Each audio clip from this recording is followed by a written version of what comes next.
So during this presentation, what I'd like to do is I'd like to start off by defining what academic leadership is, talk a little bit about the moral obligation that we as scientists have to lead, essentially, or to take on leadership roles, which comes with the need for developing our skill set.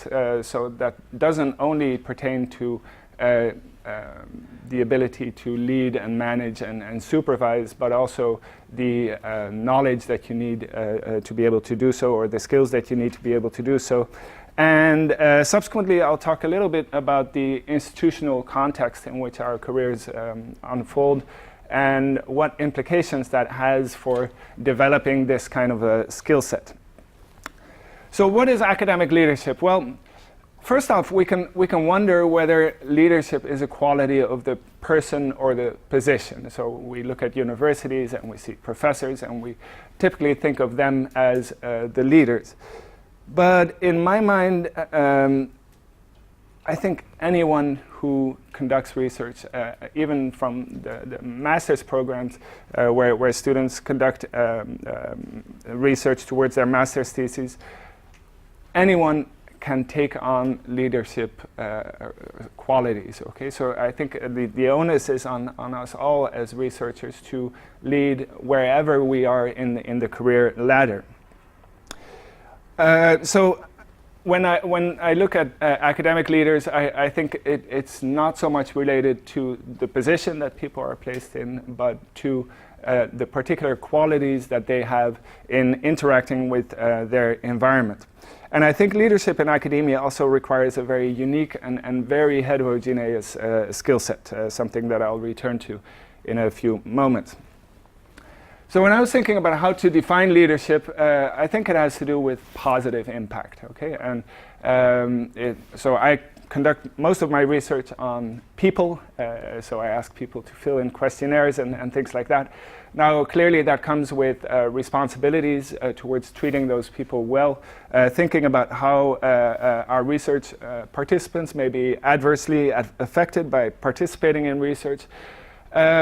We also have an obligation to have a positive impact on our students that we train in the courses that we teach. And maybe a bit less conventional, I think of leadership as also pertaining to the impact that we have on our direct colleagues, on our the way we are managed, and indeed as scientists, clearly we're interested in having a positive impact on theory, practice, and perhaps even society. So when we look at this kind of very tentative definition, it's clear that leadership or academic leadership is a very multifaceted construct, and that it's not easy. So when I think of the positive impact I've had on research participants or society, it's like, wow, maybe not so much, okay? And clearly it's very challenging to make a difference towards all these different stakeholders of our careers. However, I do think there's a moral obligation here. So I think most of science is driven by this moral obligation to do good, essentially, or to improve the world as we see it around us. And in a way, research and science is very much a belief system, and I think as scientists we have a kind of a missionary role to spread the word, and especially in these days of misinformation and fake news, science is coming into a very precarious position. So as scientists we have a job to do there. We have a job to spread the word and to show the difference that science can make to improving our lives. And if that's not convincing or a convincing case for the moral obligation that we have, there's a moral obligation also in the way many of our positions are funded. So my job is funded with public money, and I think many of the positions in the Marie Curie program are also funded with public money. So there's an obligation there that the public is investing in science, and we need to return on that. So there's a huge number of skills that come with academic leadership, I would say that this is the research and development framework that was put up by the VITE organization. And essentially, what's interesting there is that leadership is only a small part of, it's only one of a huge number of skills that academics are thought to have. And I think, or when I think of academic leadership, we actually need to be skilled in each one of these domains to be good leaders, okay? So we cannot lead without, we cannot supervise, for instance, PhD candidates without having a knowledge of research methods or the disciplinary topics that they're dealing with. We cannot lead without regarding the precarious position that many of our colleagues are in. So we need to consider issues like mental health, preventing burnout. We need to have critical thinking skills. We need to have an ability to teach. We need to have an ability to deal with intellectual property rights. So the academic leadership construct is hugely multifaceted, and I would say that academic leadership depends on expertise in each one of these domains. So when I reflect on this research and development framework, I'm clearly not going to take you through each one of those skills that are listed therein. I think true leadership can only result from expertise across a very heterogeneous skill set. And the demands that are being placed on researchers are perpetually increasing. It's like an expanding universe where, due to developments such as globalization, internationalization, data science, and need for interdisciplinarity, and so forth, increasingly we see new demands being placed upon us. So when you think of developing expertise across this full range of competencies, it's essentially a perpetual exercise, and we're never fully done. Also, I think, at least within my institution, I see that due to a lack of funding, sometimes we're taking on roles or activities that don't even belong to our own job role. And an interesting example being people in our department being asked to take out the trash because people were the people who used to do that sort of negotiated that they would not need to do that anymore. And I think oftentimes as researchers or great demands are being placed on our adaptability, if you will. So when I joined the university, or when I first got into a PhD program, I was interested in conducting research. And I did that for a while, and then I was hired as an assistant professor, and then they said, well, why don't you teach? And then the people who do research and teaching well, they get into managerial positions. So perpetually there's this cycle of changing demands being placed on people. And the onus is on us then to continually develop ourselves against all these different goals. So it's almost like a Sisyphus task where we're perpetually pushing not one stone, but maybe 50 stones up a hill, and it's a perpetual part of our existence as academics, I would say. Now, we should also realize that academic careers are increasingly boundaryless.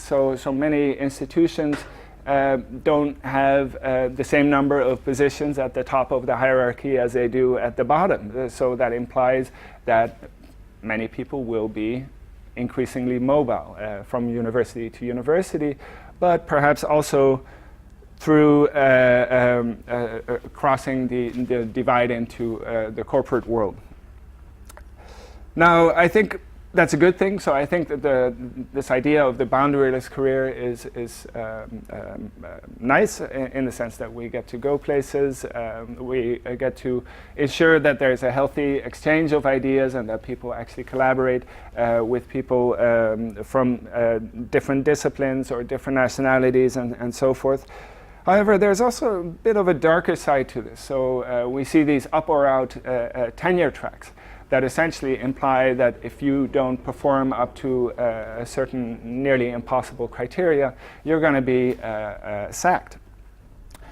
Also, we see serial postdocs, so people who take on several postdoc positions in a row and essentially find themselves dead-ended in their career because academia is somehow not interested in supporting them. And I think many institutions, for some reason or another, are essentially competing for publication canons. Okay, so for those people who manage to publish huge numbers of papers, and clearly that's associated with the prestige of the institutions that we work for. But it also implies, or there's this underlying notion that researchers are replaceable, okay, and expendable essentially. And rather than making or investing in research or development, I think many institutions just switch people around to ensure that they get most out of their workforce. So we can, in light of this idea of the boundaryless career and people switching from employer to employer, it also has implications for what employers must do. There's this idea that's known as the employability paradox, where you can wonder why an organization should invest in its employees when those employees, as a result, will be more marketable to other organizations. Are we ourselves then responsible for this perpetual development against all these different competences and skills that I was pointing to earlier? How would we go about doing that? Well, I think that's a very difficult question, and I would urge that there is a role for professional organizations such as the Marie Curie Alumni Association to get together and to think about how it can facilitate people's professional development across their lifetime. What's also interesting about this research development framework is that when you look at it, only one of the 12 subdomains identified therein has anything to do with a discipline, with a particular knowledge of a particular area.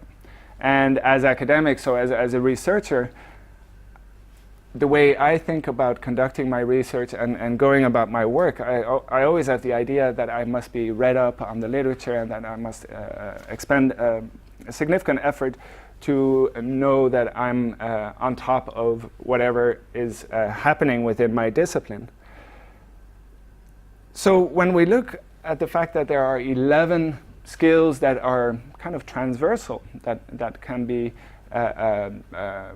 even taught to diverse groups of academics, I think there's a huge untapped potential there for economies of scale.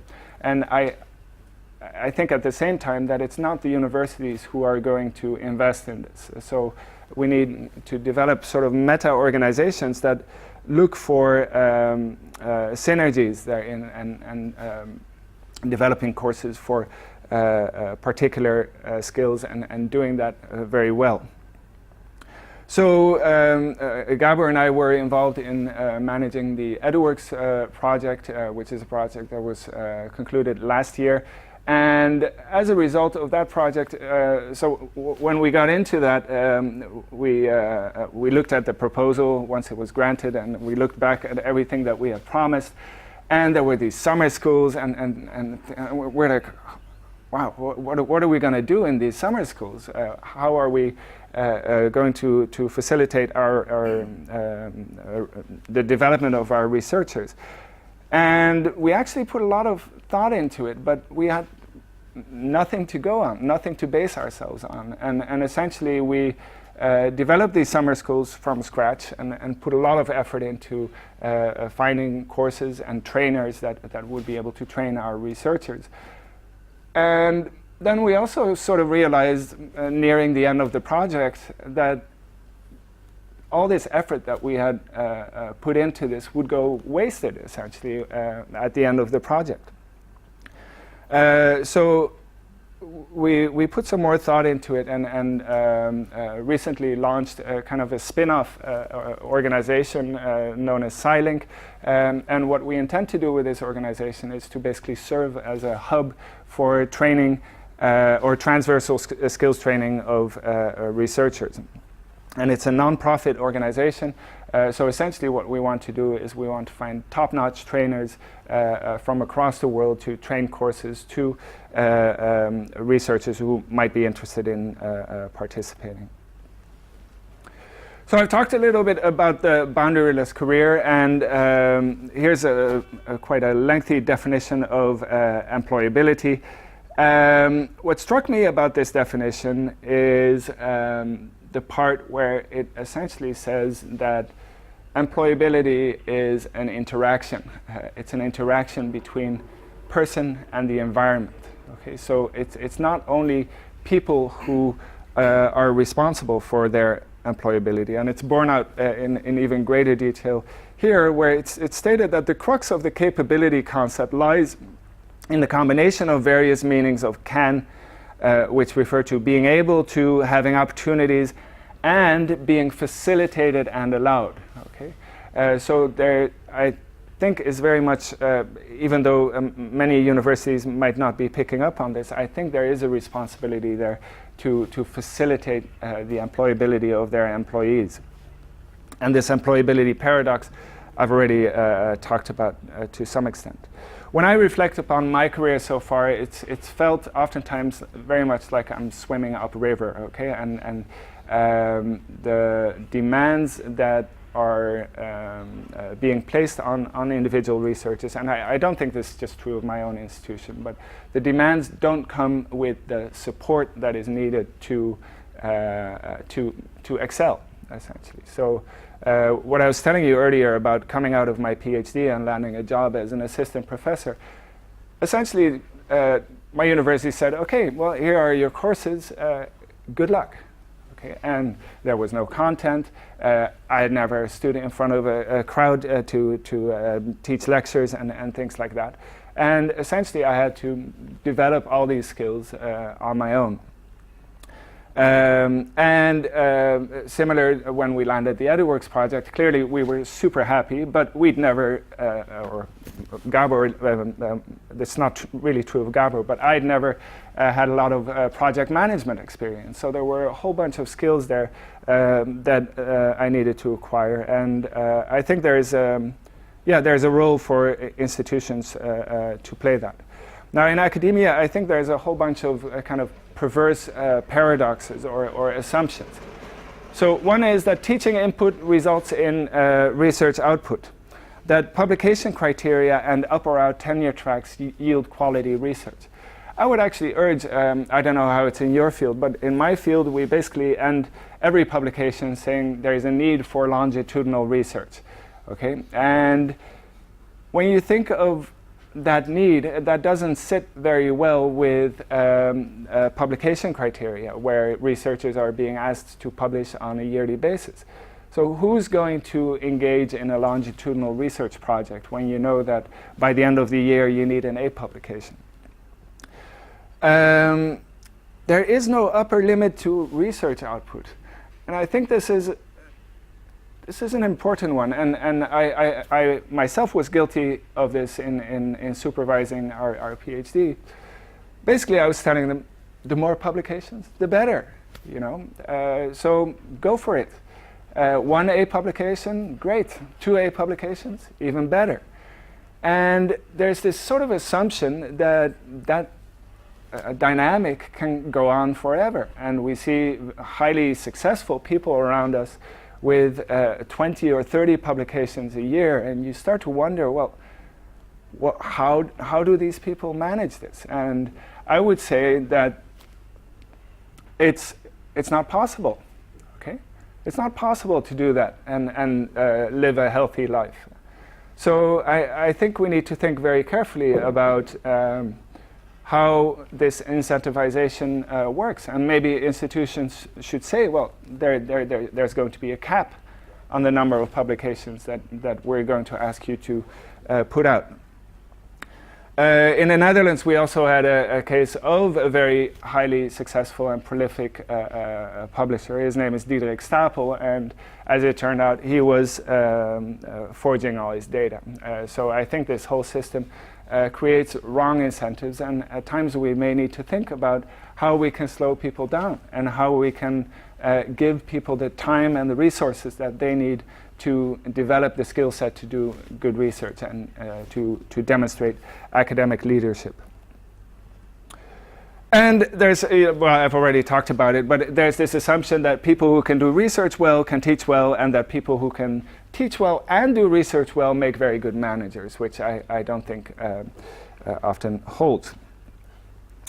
Interestingly, in my field, which is field of work in organizational psychology, people are now organizing themselves and becoming more activist, if you will.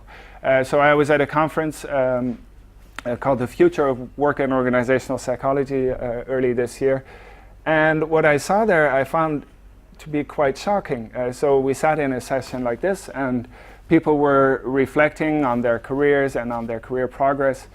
People were crying in the room, and a good percentage of people there had experienced a burnout, were under extreme pressure in their jobs, were about to lose their jobs because they weren't making the criteria.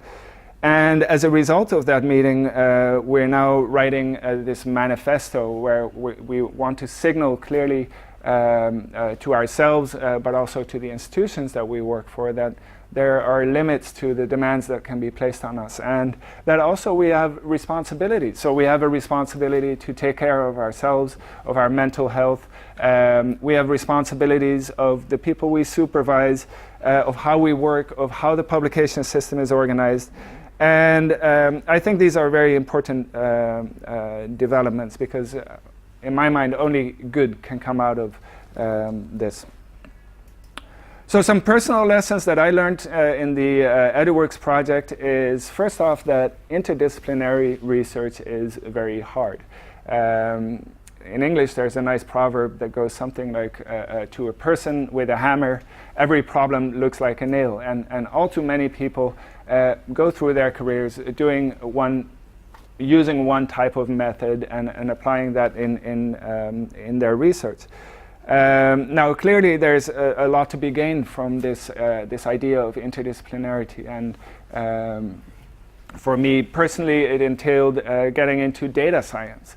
Well, I was trained in methods that are a pretty far cry from this new field, and in my conversations with researchers, it's almost like a Babylonian confusion of words. So we were really speaking different languages to one another, and that too then it requires time and resources to nourish and facilitate this interdisciplinary research.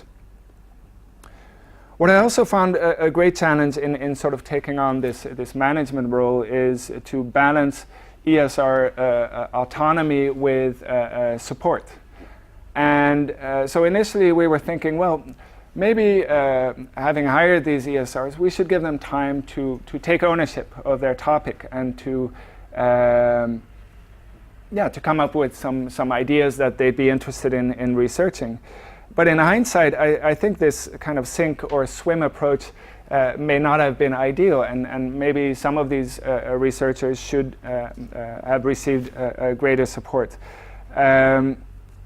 It's all too easy once we make it through this very difficult selection system that academia has in store for us, to forget how hard it was to be a PhD candidate or a master's student. And I think there are some lessons, or personal lessons at least for me, to be gleaned from that. Also, I think the focus should be on development. Okay, so in running these types of projects, it's not about publications. It should be about developing a skill set and ensuring employability on the part of ESRs. And that means that these people should not be only come out of these projects with disciplinary expertise, but also with some of those skills that I was talking about earlier.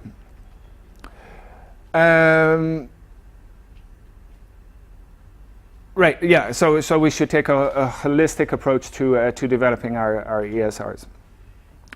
Also, one thing I really liked about running the EduWorks project is that we were drowning in resources, essentially, and it was fantastic to have all this money available to do all this stuff that we did in the project.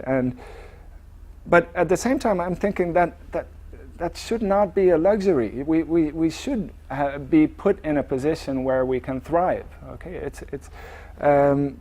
and I think all too much the work we do is very competitive, and oftentimes those opportunities and resources are not provided by the context that we work in. So that was what I had in store for you today. I don't know if you have any questions or comments.